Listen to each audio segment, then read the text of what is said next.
Hi there, this is Joanne Kam from AFO Radio, and today I want to share with you some of my favorite stories from this storybook, Aesop Fables. And this is, of course, in conjunction with Safe with Stories MY.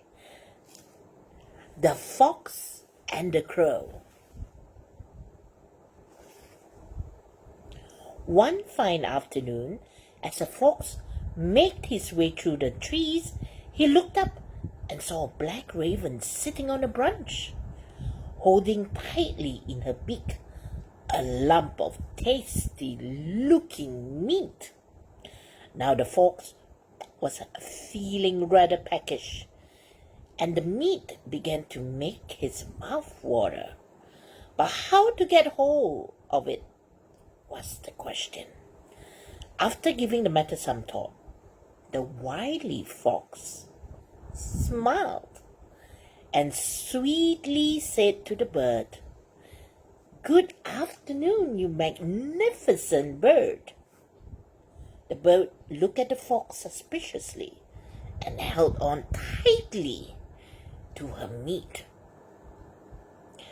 The fox said, "What a beautiful creature you are," continued.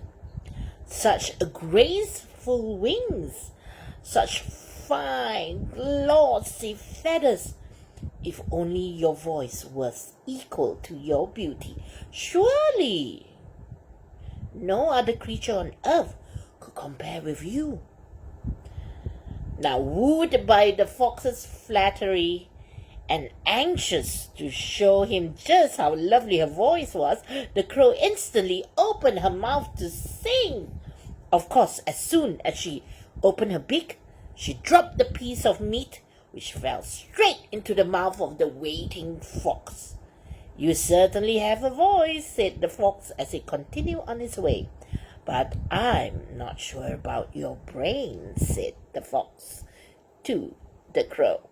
Now, the moral of this story is, don't be fooled by flattery.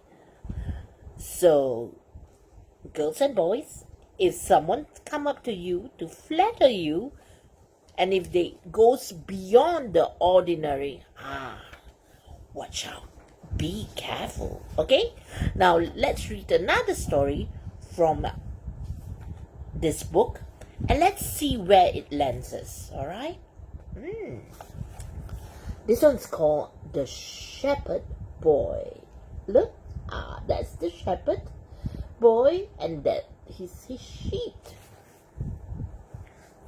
Now, in the hills above a village, at the edge of a dark wood, a shepherd boy spent his days looking after his master's sheep. He was dull and lonely, and the boy was very bored. One day, when he had spent many hours reading, he wanted to throw his book back into the forest. He had an idea. Casting his book aside, he shouted loudly, "Woof, woof," and waited to see what happened. The result was all that he had hoped for. Down in the valley, the villagers dropped their work and ran out of their houses, grabbing spades, pitchforks, and they were on their way. They raced up to the hillside as fast as they could to scare away the wicked wolf, only to find, of course, when they reached there, no wolf in sight. Now the boy laughed heartily at this and thought it had been a wonderful trick. It had certainly made a boring afternoon a lot more exciting. Now, after a few days, he decided to try the same trick again.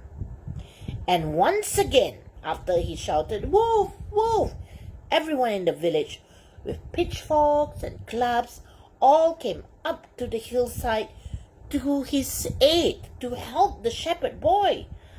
But this time they found the naughty boy rolling around on the floor of the hill, laughing at all of their pains.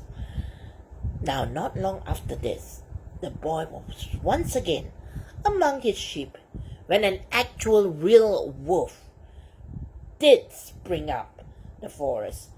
Now the wolf came out so fast, and the boy screamed, "Help! Help! The wolf is here! The wolf is here! Help!" But surprisingly, this time, the villagers did not come.